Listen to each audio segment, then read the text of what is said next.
of the Loaded Goat. I'm Aaron. And I'm Christopher. And Aaron just told me he's going to go see a movie tonight. And before we get started, I'd like to know what he's going to go watch. I am going to go see just a showing at the Alamo Drafthouse of True Romance. True Romance. I do not know this. Is this a new one? Is this a retro? No, it is a movie from the 90s. It is just kind of a wild movie. It was written by Quentin Tarantino, directed by Tony Scott. It was James Gandolfini. Had I think made his film debut in it, if I'm not mistaken. If not, it was his second movie. But it's just a wild Oh, movie. excellent. Well, speaking of other movies that you've mentioned, we talked about Leprechaun prior. Yes, we did. I was listening to a podcast, as people do when they're sitting alone. But I assume all our listeners are among lots of friends. That wasn't a jab for only people. You get my point. But Sean Hayes is a big fan of the movie Leprechaun. It's a cult classic for him. It is a cult classic. It is not one of my favorites, but it is a cult classic. I just said it's a really kind of bad, I think, just bad horror movie. Yeah. Okay. Well, so I was trying to figure out. So not that we're talking about a specific time of the year or anything, but like theoretically, if yesterday was Halloween, I was trying to figure out what movie I would like to watch that's not too spooky. So we watched John Wick 3. And I could, because I don't want to watch a horror, but it was, a little scary. Lots of stabbing. It's very violent. I don't know if you don't like horror movies at all, do you? No, I would die. Yeah. I love good horror movies. So it's look, it's nice to see the regular background today. I did this for your grandmother. Thank you. I love a good horror movie. So, fortunately, this episode was not a horror movie at all. Although it does have some funny horror movie names. It does. Should we jump right in? Let's dive in. Today we're doing Goober and the Art of Love. This episode first aired on February 1st, 1965. We open with Andy and Helen at the jail getting ready to go on a date. And they're going on a double date with Barney and Thelma Lou to go see The House Without Windows. That sounds like a movie about people who bought a house that they, weren't aware of all the problems with. I'm doing a lot of house construction stuff, and you're trying to figure out how you can cut costs. And I gotta be honest, you cut windows, you can save a lot of money. Oh yeah, I mean windows are expensive, and the reason I think they're expensive is because of the purpose they serve. I would suspect that you might be correct. Yeah. I mean, everybody says, if you ever have a contractor or you're just hearing somebody and they say, I think we can get by without windows, that person is not thinking. They've built a murder basement or two. Yeah, or something. Something's not going right. Or they just love the open, cold air.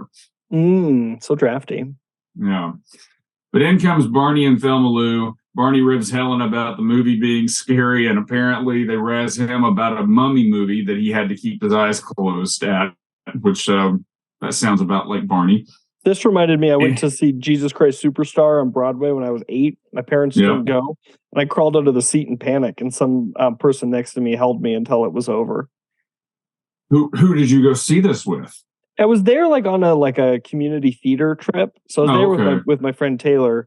And I don't know who the woman was that comforted me. She could have been part of the tour. She could have been just the person that's sitting next to me. I'm not sure. Okay. Well, thanks to that. Would you like to say thank you to that person? I'd like to say thank you. And if you're out there, hit me up.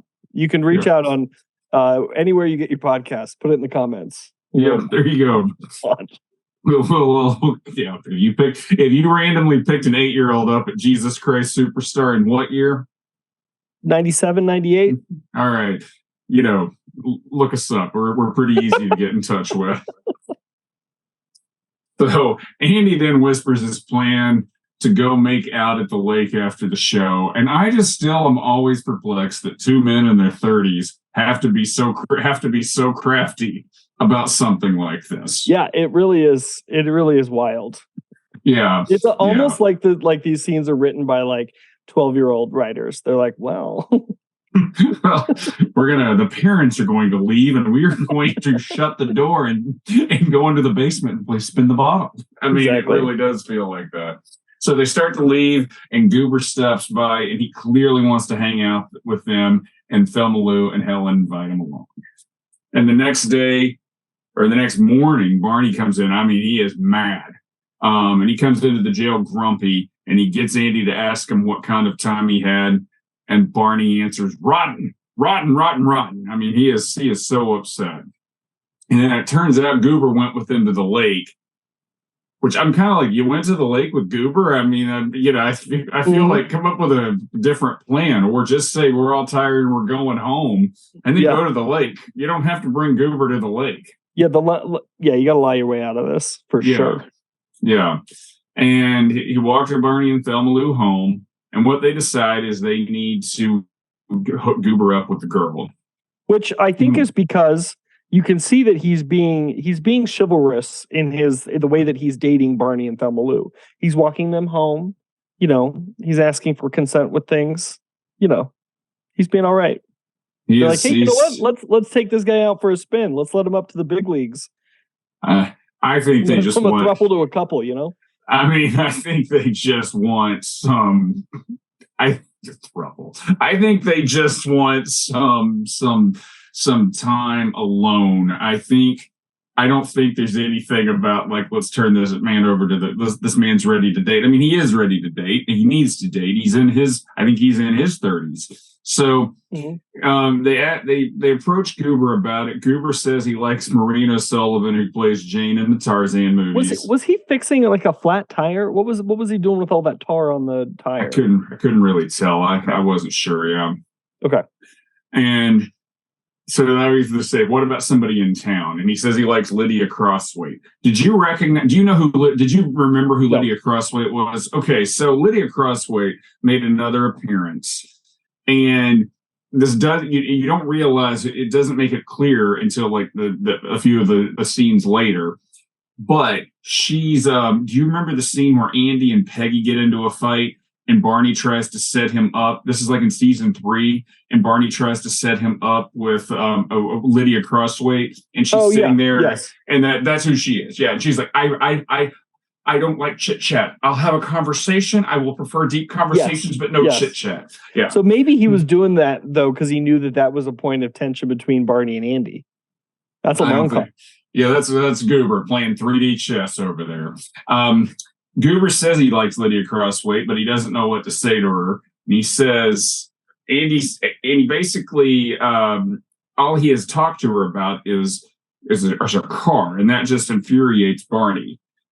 And then Andy tells Goober to ask Lydia out tonight, and he coaches Goober on what to do, and he convinces him to call her.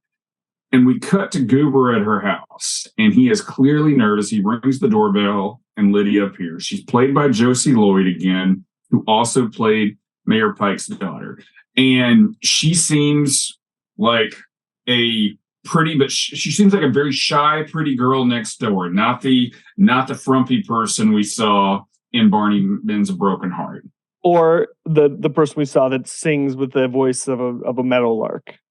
Well, she's played 2 different characters there, but as Lydia Crosswaithe, she seems like a very sweet girl next door. I can't not bring up Mayor Pike's daughter singing. Yeah, well, no, I mean I have to tell you, I hope she's not like, if you see her on her IMDb page, she's not remembered for this work. But I think for being on the show for 4 episodes, she is pretty memorable. Sure, I agree. I totally agree. Yeah. So there's no such thing as small parts, only small actors. Thank you, George Costanza. And the 2 of them start talking about the weather, but they're both nervous. Goober reaches over and touches her hand, and she smiles. But he gets nervous and leaves. Lydia is obviously confused. I would be confused too. Well, I feel like he didn't get nervous. So I actually didn't read that he got nervous and left. I read that as though he's like, all right, I did everything I came here to do. That was a date. I accomplished it a little bit faster than maybe I thought I would. But where else does this go? Because it's everything they talked through, right?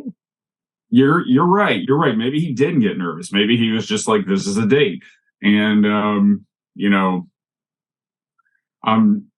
poor Goober. I mean, but I feel kind of like they could actually. Goober just talks everybody's arm off. I don't know why Goober can't just talk about whatever pops into his head. I'm sure she'd love to listen to him talk about cars. Yeah, totally. Yeah, but this episode needs a plot, so that's why we have to. That's why we keep. And that's why this episode is brought to you by Pod Machine. Pods for wherever you machine. I said a plot. Oh. So Barney is sleeping at the jail, and Goober comes in and says he didn't know what else to do. Barney's frustrated, but he offers to help him see how he should act around a girl. He won't let him hang out with him and Thelma Lou because that'll make him too nervous. But then Barney comes up with the great idea of spying on Andy and Helen. And so they go over to Andy and Helen's, and they're watching them through the window. And if this wasn't Barney Fife and Goober Pyle, this would be so creepy. I didn't know that it was an open window until they get caught. I was like, wow, that's some real close action there. Yeah. And so they're just sitting there, they're watching, and Barney's like, I think I'm about to see a kiss take place. And I'm just like, and then it happens, and Goober's like, they're doing it. And Andy runs up to the window and runs them off as we go to commercial. And they both look just perplexed. This made me think it's too bad the kiss cams and stadiums weren't around in Mayberry back then, because that really could have been a helpful place to be. Have you ever been on a kiss cam? I have not. I would love to. Have you? No, I've always thought if I did that, would it just be really funny if you like went in for like one big open mouth kiss in front of, and then basically my wife's just like, "What are you doing?" But I don't think that would. But I wouldn't want to do that. I think it'd be funny, but I don't think I'd want to embarrass myself in front of thousands of people. Well, this is what we do every week. Well, hundreds of people. We're a podcast Andy Griffith version of a kiss cam. No, we're not. We're not. This episode was produced by Pod Machine. They do a great podcast at a great rate. I was fortunate to get started on this a few years ago, and I've just been very, very pleased with it ever since. I mean, they will edit your podcast. They will do artwork for your podcast. They'll do the YouTube videos for the podcast, and they have a very quick turnaround time once you upload all your material. So I highly recommend it. I'm pro pod in general. I love bean pods. I like pod hotels. I like pod apples, maybe. But you know what pods I like best? Pod machines. Pod machines. Me too. I like them better than podcasts. I honestly don't even really like podcasts that much. So I'm just thankful that you're here. Why do you do this podcast? To see your dimples, baby. To see my dimples. Well, and if you really push hard, my Pod Machine might be able to give you some dimples. I don't know. So go to podmachine.com to learn more and enter Loaded Goat at checkout for a 10% discount. And that's spelled just like Loaded Goat. So after the break, Barney is asking Andy if he is still mad at him. And Andy says he's not, but he still is. And it turns out watching Goober helped, and he's going to go out with Lydia tonight. And Barney says the whole thing is gratifying because he feels like he brought Goober to this moment, which is, really silly. Teach a man to fish, eats for life. Well, I don't think anybody's taught Goober anything about dating. So later that night, the four of them are playing the bridge, and Andy is warning Barney about cheating. It seems like, you think he and Thelma Lou kind of have a thing going? Yeah, totally. Yeah. Totally. Yeah. So the doorbell rings and Goober comes in with Lydia to hang out. And this is the Lydia we know and love. They all go to sit down. Helen offers Lydia a pretzel, and she says in classic fashion, "No, thank you." They lay on my chest. And then Andy asks her father. I don't know what that means. I don't either. I think it means like they sit in my stomach, but that's a weird way to put it. Yeah, it's like a moment on the lips, forever on the hips type deal. Yeah, I guess so. Okay. Andy asks if her father still worked at the lumber yard, and she says no. And then Andy says, "Well, what's he doing?" And she says he's working. So this is really painful. They decide to go to Mount Pilot to see the movie, The Raiders of Tripoli. But they're about to leave, and Lydia says she's seen it. Andy proposes bowling, but Lydia has a bad back, and that would put her in traction. Ugh. And then Andy gets them to all go on a car ride. Well, if she has a bad back, can't she go to her dad's lumbar yard and get a new mattress? Oh yeah, that's what we're the wah wah. There he is. Yeah, there he is. There you go. Yeah, okay. They're gonna get him to go on a car ride. Even though Lydia gets car sick, Andy and Helen are in the front, and the other four pile in the back, and Andy says that one of them has to get in the front. We cut to the three men in the front and the women in the back. Kicking in the front seat, chilling in the back seat. Friday by Rebecca Black. She's back. Next morning, Goober comes in, and Barney is ready to tell him he can't go to the dance with them that night, but it turns out that Goober is actually going over to Lydia's, and they should have just let it go. But Andy's like, let me tell you what to do. Come over with a big box of candy. And he gives him money to buy her a box of candy, and then Goober leaves. There's no way. Have you ever given candy as... That's not the right play. Not since the 5th grade. Yeah. I mean, it's been a long time. There's some Laffy Taffies. I love you. I mean, even the box of chocolates. I mean, there is a Sopranos line where this is where basically what character just tells Tony, he goes, "You left me in the lurch," which is basically he didn't participate. He backed out of hitting a mob boss, and he goes, "Well, what do you want? An apology, a Whitman sampler?" I mean, he goes, "What do you want me? What do you want me to do here?" I mean, but I feel kind of like chocolates and candy. I do feel like maybe a little more of a passe thing than that maybe a bigger deal back in the day. I blame this on Tom Hanks. I think he ruined it with Forrest Gump. You think so? Life is like a box of chocolates. Is that what it is, or was it? Once everybody was doing the Forrest Gump thing where he was giving people chocolate and going, "I ate some," but they weren't. I would say both. No wrong answers. Yeah, I mean, I've that was always one of my favorite scenes, and I mean, but I don't think I guess maybe it just he just made it okay to eat a few chocolates before you gave them to somebody.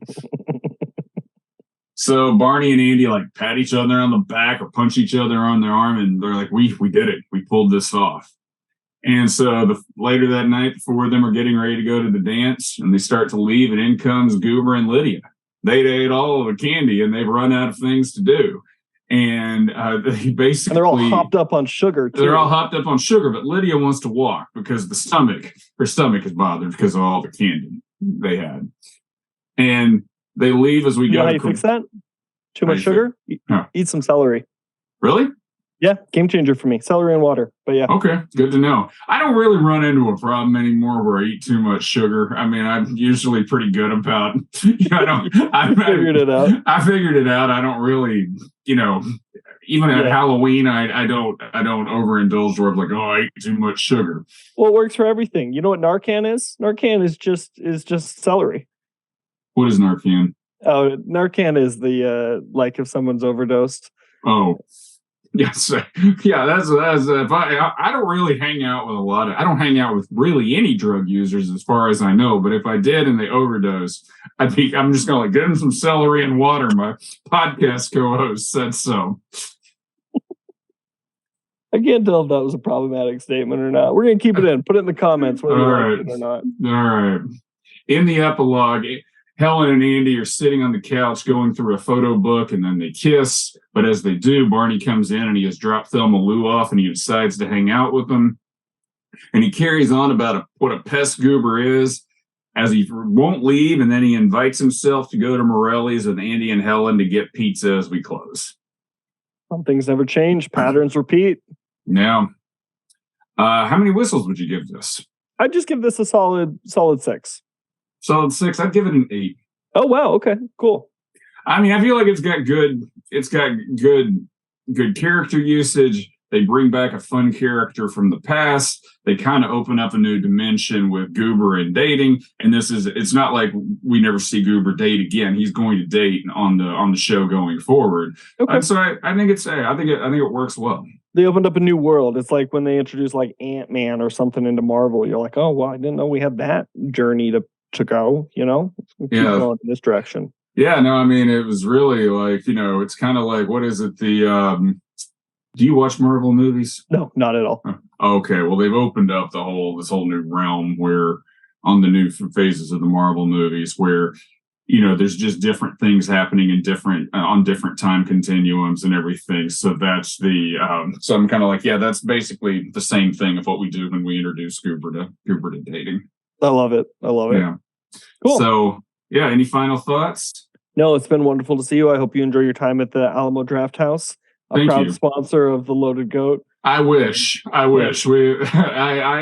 can't speak highly enough of the Alamo Draft House. It's a great way to go see movies. I've only heard wonderful things. Yeah. Hopefully one day they'll come to Helena, Montana sometime in 2040. That's about right. All right, everybody. Well, thanks for listening. Check us out on Apple Podcasts, Spotify, YouTube, and wherever you get your podcasts. And if you think about it, subscribe. And next week, we'll do Barney Runs for Sheriff. Until then, Christopher, ask me what kind of time I had recording this podcast. You had a great time, I think. Rotten!